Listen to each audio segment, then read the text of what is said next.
Ibu-ibu, uang rumah tangga perlu dikelola agar pengeluaran bisa seimbang dengan pendapatan. Semakin terbatas pendapatan kita, semakin harus terampil kita mengelola uang rumah tangga. Bagaimana caranya? Mulailah dengan menghitung dan mencatat perkiraan pendapatan dan pengeluaran keluarga setiap bulannya. Kemudian tentukan pengeluaran apa yang termasuk kebutuhan dan apa yang termasuk keinginan. Kurangi, tunda, atau kalau perlu, batalkan keinginan agar pendapatan bisa seimbang dengan pengeluaran.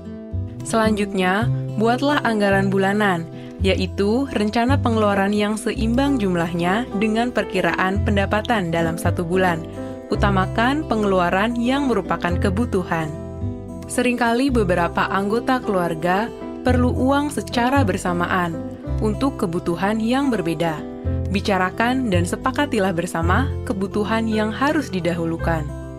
Dan terakhir, gunakan uang sesuai dengan anggaran yang sudah dibuat.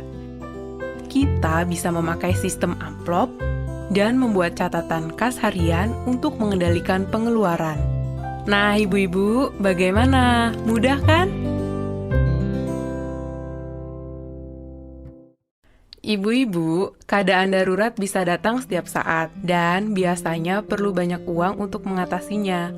Kalau tidak punya tabungan, kita terpaksa berutang.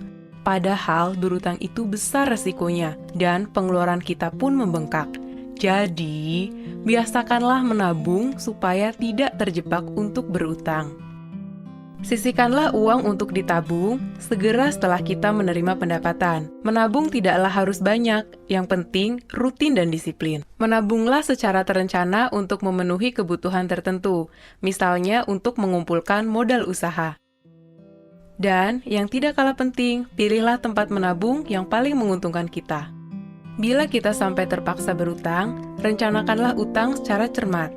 Pinjamlah uang hanya untuk memenuhi kebutuhan, bukan untuk keinginan. Gunakan tabungan yang ada lebih dulu sebelum memutuskan berutang. Dan sesuaikanlah jumlah utang dengan kemampuan kita untuk membayarnya kembali. Pikirkan juga bagaimana cara kita membayar cicilannya nanti. Bandingkan dan pilihlah tempat meminjam dengan total pengembalian yang paling murah dan sesuai dengan pola pendapatan kita.